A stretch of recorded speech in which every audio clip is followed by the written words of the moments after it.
આજે આપણે બોર્ડની પરીક્ષામાં જે પૂછાય છે ફંક્શન, એના થોડાક ફંક્શનનો અભ્યાસ કરવાનો છે. તો ચાલો શરૂ કરીએ. પહેલો ફંક્શન છે શોઈંગ એક્સપ્રેસિંગ રિઝલ્ટ. શું છે? Showing expressing result. તો જ્યારે કોઈ ઘટનાનું પરિણામ દર્શાવવાનું હોય કે કોઈ બાબતનું પરિણામ રજૂ કરવાનું હોય ત્યારે આ ફંક્શનનો ઉપયોગ થાય છે. એટલે ઘટના ઘટી એનું પરિણામ શું આવ્યું એ દર્શાવવા માટે આ ફંક્શનનો ઉપયોગ થાય છે. હવે આના લેંગ્વેજ એલિમેન્ટ કયા કયા છે? તો કે ભાઈ પહેલું છે so, therefore, too, enough to, so that અને સચ ધેટ. કયા કયા છે? So, therefore, too, enough to, so that અને સચ ધેટ. તો એના ઉદાહરણ જોઈએ. તો Jaya was ill for many days, એટલે જયા ઘણા દિવસોથી બીમાર હતી. સો અથવા ધેરફોર કયો ફંક્શન આવી ગયો? આ રહ્યો શોઈંગ રિઝલ્ટમાં so therefore. She was hospitalize, તો Jaya was ill for many days, so therefore she was hospitalize. બીજું છે જો ધીસ ડ્રેસ વોઝ, પછી તમને ખાલી જગ્યા આપી છે, તમને કૌંસમાં આપ્યું હશે શોઈંગ રિઝલ્ટ, તો તમને જવાબમાં 4 વિકલ્પ આપ્યા હશે, 3 ખોટો અને 1 સાચો. તો તમારે સાચો વિકલ્પ શોધવા માટે એના લેંગ્વેજ એલિમેન્ટ જાણવા પડશે. તો આમાં આપ્યું છે જો this dress was too costly to purchase it.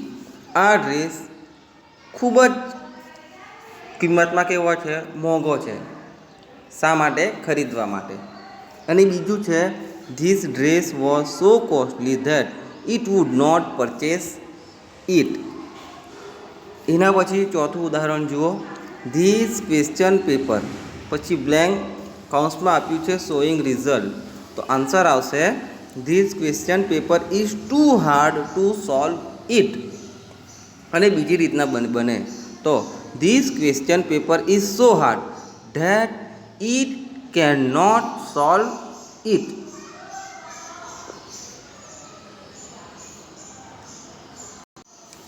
મિત્રો ફરીથી શોઈંગ રિઝલ્ટમાં શું હોય? ઘટનાનું પરિણામ દર્શાવવાનું હોય કે કોઈ બાબતનું પરિણામ રજૂ કરવાનું હોય. લેંગ્વેજ એલિમેન્ટ છે so, therefore, too, enough to, so that અને સચ ધેટ. મિત્રો બીજો ફંક્શન છે ટોકિંગ અબાઉટ પીપલ. શું છે? Talking about people. તો એ શું કહે છે કે જ્યારે કોઈ વ્યક્તિ કોઈ સ્થળ કે વસ્તુને કોઈ ચોક્કસ બાબત સાથેનો સંબંધ સાથે રજૂ કરતી હોય ત્યારે આ લેંગ્વેજ ફંક્શનનો ઉપયોગ થાય છે. તો એના લેંગ્વેજ એલિમેન્ટ કયા કયા છે? તો such as, the same as, almost the same, like, alike, unlike, similar to, differs from અને બીજા ઘણા બધા. શું કહે છે ટોકિંગ અબાઉટ પીપલમાં? કે જ્યારે કોઈ વ્યક્તિ કોઈ સ્થળ કે વસ્તુને કોઈ ચોક્કસ બાબત સાથેના સંબંધ સાથે રજૂ કરતી હોય ત્યારે આ લેંગ્વેજ ફંક્શનનો ઉપયોગ થાય છે. લેંગ્વેજ એલિમેન્ટ કયા કયા? Such as, the same as, almost the same, like, alike, unlike, similar to, differ from. ઉદાહરણ જોઈએ. પહેલું ઉદાહરણ, અનલાઇક નાના નાની gets up early in the morning. તો ટોકિંગ અબાઉટ પીપલ કઈ રીતે ઓળખાય? તો કે ભાઈ આ અનલાઇક પરથી. બીજું છે લાઇક ગાંધીજી, ગાંધીજીની જેમ. Sardar Patel believed in non violence. પછી our views are quite alike. પછી છે both the friends we given almost the same dress to wear. આ થઈ ગયું ટોકિંગ અબાઉટ પીપલ. અને પાંચમું ઉદાહરણ છે these movie of Amitabh is similar to that a Akshay Kumar's. મિત્રો ટોકિંગ અબાઉટ પીપલમાં શું કહે છે કે જ્યારે કોઈ વ્યક્તિ કોઈ સ્થળ કે વસ્તુને કોઈ ચોક્કસ બાબત સાથેના સંબંધ સાથે રજૂ કરવાની હોય ત્યારે આ લેંગ્વેજ ફંક્શનનો ઉપયોગ થાય છે. Language element such as, the same as, almost the same, like, alike, unlike, similar to, differ, differ from. મિત્રો હવે એના પછીનો ત્રીજો ફંક્શન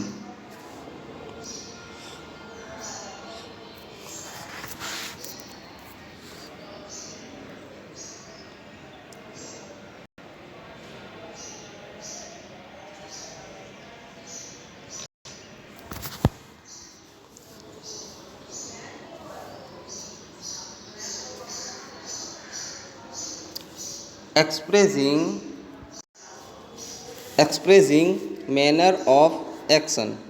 શું કહે છે જો કે જ્યારે એક વ્યક્તિ બીજી વ્યક્તિની જેમ કોઈ કાર્ય કે ક્રિયા કરતો હોય ત્યારે તે ક્રિયાની રીત રજૂ કરવા માટે આ ફંક્શનનો ઉપયોગ થાય છે. શું કહે છે કે જ્યારે એક વ્યક્તિ બીજી વ્યક્તિની જેમ કોઈ કાર્ય કે ક્રિયા કરતો હોય ત્યારે તે ક્રિયાની રીત રજૂ કરવા માટે તે ફંક્શનનો ઉપયોગ થાય છે. લેંગ્વેજ એલિમેન્ટ કેટલા છે? 2 જ છે. કયા કયા છે? એઝ અને લાઇક. ઉદાહરણ આપ્યું છે ડુ એઝ આઈ સે, હું જેમ કહું તેમ તમે કરો. હી ડાન્સ લાઇક MJ, તે MJ એટલે માઇકલ જેક્સનની જેમ જ નૃત્ય કરે છે. મિત્રો એક્સપ્રેસિંગ મેનર ઓફ એક્શન શું કહે છે કે જ્યારે એક વ્યક્તિ બીજી વ્યક્તિની જેમ કોઈ કાર્ય કે ક્રિયા કરતો હોય ત્યારે તે ક્રિયાની રીત રજૂ કરવા માટે તે ફંક્શનનો ઉપયોગ થાય છે. લેંગ્વેજ એલિમેન્ટ એઝ અને લાઇક, અને ઉદાહરણ આપણે શીખ્યા તેમ. ચોથું ફંક્શન છે making supposition about in action. શું કહે છે કે જ્યારે એક વ્યક્તિ અન્ય કોઈ વ્યક્તિની જેમ કોઈ કાર્ય કે ક્રિયા કરે છે તેવી ધારણા રજૂ કરવાની હોય ત્યારે તે બાબતને રજૂ કરવા માટે આ ફંક્શનનો ઉપયોગ થાય છે. લેંગ્વેજ એલિમેન્ટ ફક્ત એક જ, એઝ ઇફ. ઉદાહરણ જોઈએ હી વોક્સ આપ્યું છે, પછી કૌંસમાં આપ્યું હશે કે ભાઈ making supposition about in action, તો તમારે જવાબ લખવાનો છે he walk as if he were Rajinikanth. બીજું છે મહેશ સ્પીક્સ. જવાબ છે Mahesh speaks as if he were Amitabh. શું કહે છે? Amitabh. Making supposition about in એક્શનમાં શું કહે છે કે જ્યારે એક વ્યક્તિ અન્ય કોઈ વ્યક્તિની જેમ કોઈ કાર્ય કે ક્રિયા કરે છે તેવી ધારણા રજૂ કરવાની હોય ત્યારે તે બાબતને રજૂ કરવા માટે આ ફંક્શનનો ઉપયોગ થાય છે. લેંગ્વેજ એલિમેન્ટ કેટલા? એક જ, એઝ ઇફ. મિત્રો એના પછી પાંચમો ફંક્શન છે શું પણ છે? ડે આર નોટ ઇમ્પોર્ટન્ટ અથવા ડિસ્ક્રાઇબિંગ પ્રોસેસ. આ ફંક્શન શું કહે છે કે જ્યારે કોઈ વાક્ય રજૂ કરતી વખતે તે વાક્યમાં કર્તા દર્શાવવો જરૂરી ન હોય, એટલે કર્તાનું કંઈ કામ ન હોય ત્યારે આ ફંક્શનનો ઉપયોગ થાય છે. અહીં કર્તા ઇમ્પોર્ટન્ટ નથી. આ ફંક્શનના વાક્યો હંમેશા પેસિવ વોઇસમાં જ હોય છે. જ્યારે કર્તા ક્રિયા કરતાં વધારે મહત્ત્વની છે તેમ દર્શાવવું હોય ત્યારે આ ફંક્શનનો ઉપયોગ થાય છે. જ્યારે કોઈ વસ્તુ બનાવવાની પ્રોસેસ દર્શાવી હોય ત્યારે પણ આ ફંક્શનનો ઉપયોગ થાય છે. લેંગ્વેજ એલિમેન્ટ કયા કયા છે? તો આ ફંક્શનને ઓળખવા માટે પેસિવ વાક્ય રચના દર્શાવતા વિવિધ ફોર્મ્સ દ્વારા આ ફંક્શન રજૂ કરી શકાય છે. જેમાંના કેટલાક ફોર્મ છે એમ ઇઝ આર વત્તા participle V3, was were plus participle have, has, had, having plus been plus participle. એના પછી am is are plus being plus past participle, was were plus being past participle, અને modal auxiliaries એટલે કે સહાયકારક ક્રિયાપદ plus be plus past participle. મિત્રો is not important આમાં કર્તાને મહત્ત્વ હોતું નથી, મોટા ભાગે પેસિવ વોઇસ વપરાય છે. ચાલો એના થોડાક ઉદાહરણ આપણે જોઈ લઈએ.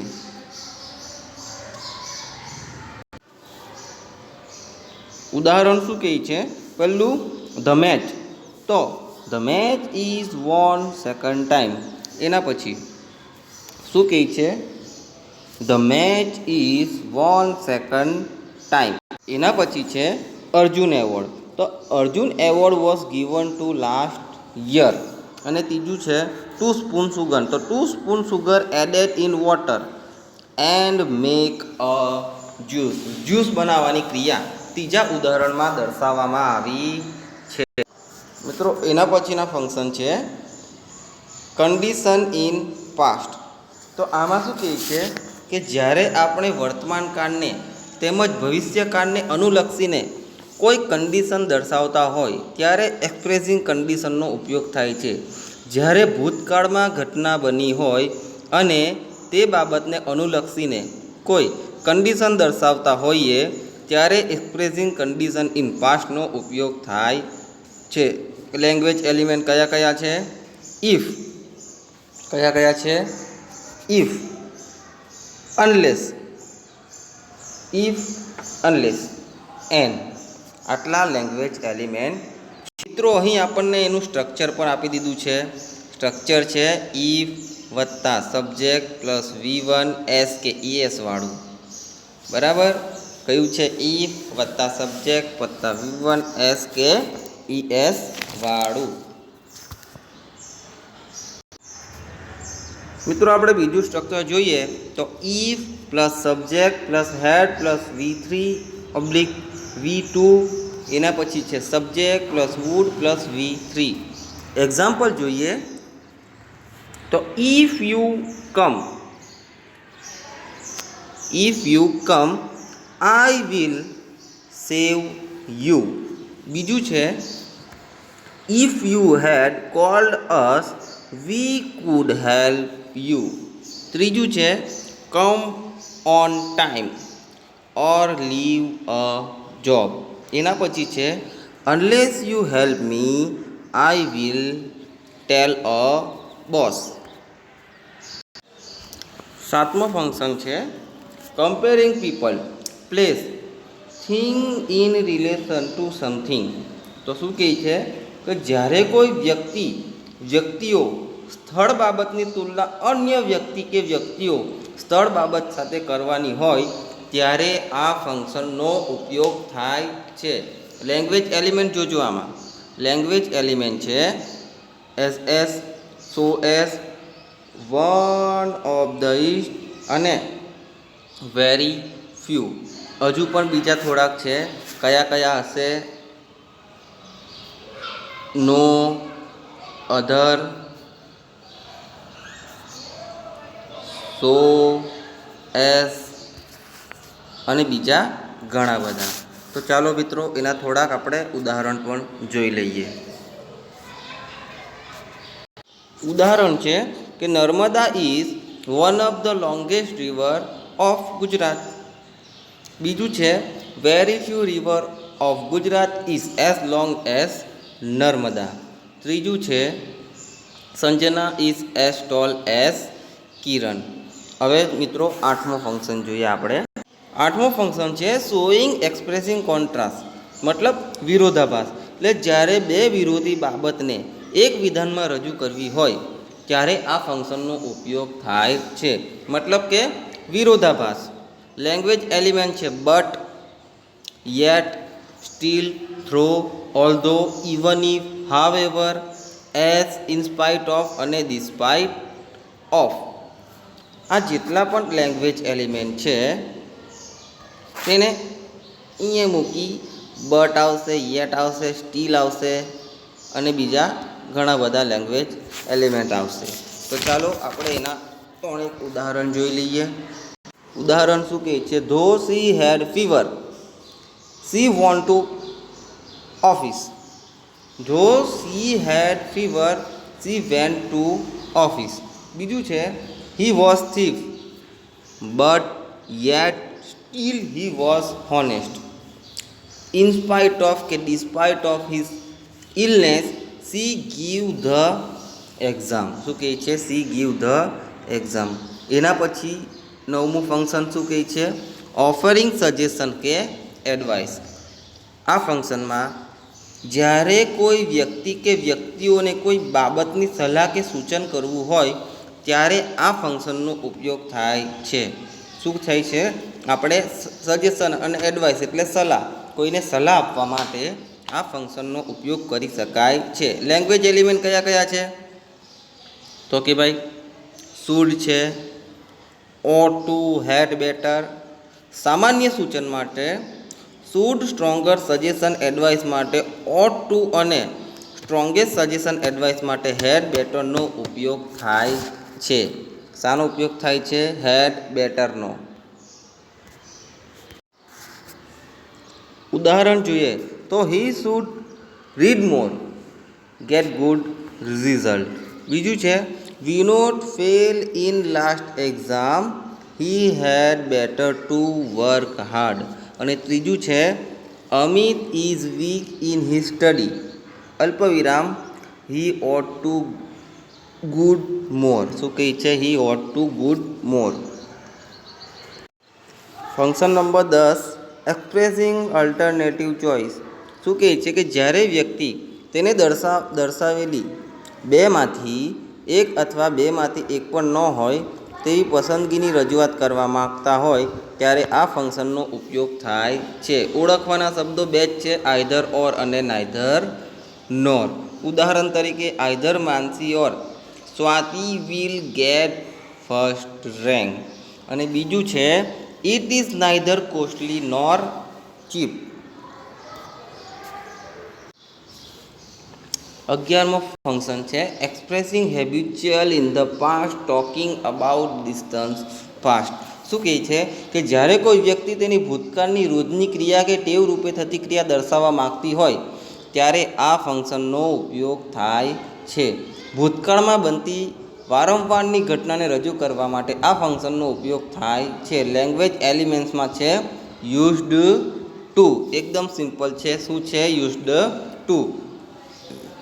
શું આવશે? I use to walk in early morning. પછી Sita use to dance in every function. નોંધ છે આ ફંક્શનમાં યુઝ ટુ પછી હંમેશા ક્રિયાપદનું મૂળ રૂપ જ આવે છે, અન્ય કોઈ રૂપ આવતા નથી.